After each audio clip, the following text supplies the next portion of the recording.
Yikes. Time now for our triple play. All of us picks a stock in the news and on the move. And my play moving downward quickly. It's DocuSign. The company reported weaker than expected earnings for the quarter and gave disappointing guidance for fiscal 2023 as well, sending the stock into a nosedive. DocuSign did outperform, though, on revenue for the quarter. $588 million versus $581 was for the estimates, but that did not satisfy investors nor analysts. Several downgraded the stock today. DocuSign announced that they will also have to scale back hiring in order to focus on their profits.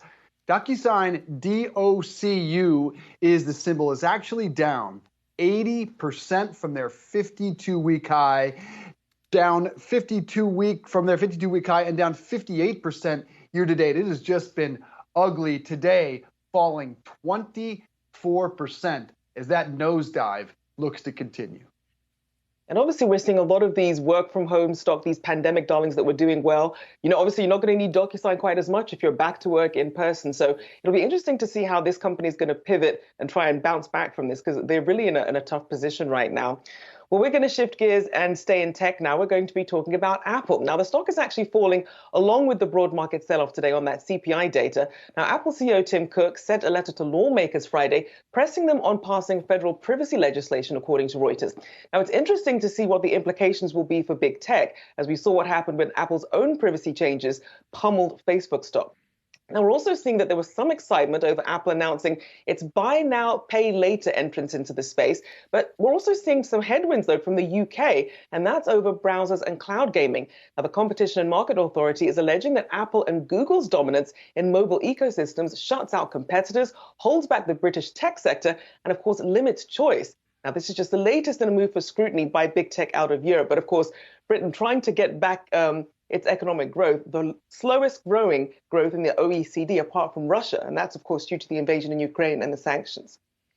Yeah, we're still bringing it back to Apple. I mean, we know that the EU has been cracking down on tech for quite some time. Apple obviously caught up in the crosshairs there. Depending on how this all shakes out, it could be a huge challenge, not only for Apple, but for many of the larger tech giants here in the U.S., just in terms of what their business could potentially look like overseas. You mentioned the fact that Tim Cook was pressing for data legislation, and we know that Apple likes to consider, or they do consider themselves as one of the forefront, just in terms of comparing them to their competitors, the leader in this space. And a lot of that has to do with the fact that if they do see some sort of data legislation, it could potentially benefit Apple here, because when you take a look at how things currently stand, it would actually play into their current privacy features and actually give them a head start against competitors. When you take a look at the Street's recent call, I was taking a look at Bank of America. They were out with a note on Apple earlier this week saying that they still like Apple. They're maintaining their overweight buy rating on the stock, and they like it because they're focused on semiconductors and some of the other announcements that they made earlier this week. All right, from tech, let's switch gears here and go to travel. Airlines. Spirit is my pick today. JP Morgan upgrading the stock to overweight, saying that it's a merger with one of its competitors is a, quote, high probability outcome. As it stands right now, JetBlue and Frontier, those two companies are both vying for Spirit, making competing bids. Now, earlier this week, Spirit did delay its shareholder vote to June 30th to allow more time to review the competing offers. A merger of Spirit with either Frontier or JetBlue, Dave, would create the fifth largest airline in the United States. Of course, the big question is, no matter who they pick, if they pick Frontier or if they pick JetBlue, there's some uncertainty about whether or not this will actually get regulatory approval going forward. Yeah, looks more likely probably with Frontier, but a lot of think it's unlikely either way. And the bad news is here, while this could be some good news for an investor, for all you consumers out there, this is more bad news, not what you need going into more increased travel this summer, because today in that CPI number, we saw airline tickets increased 12.6%. That's the third straight month, Shauna, of double-digit increases, up 38% from a year ago. So again, more bad news for the future of travel.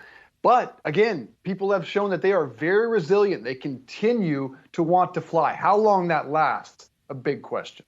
Yeah, that is a big question. We're going to ask that to Trivago's CEO. We're going to be talking to him next hour just about the trends that he's seeing in the travel industry. And it brings up the question about When are we going to hit that peak? When are we going to see consumers starting to scale back some of the spending? Because you have to think that we must be close to those rates when you talk about those big jumps in airline prices, hotels, and also for car rentals.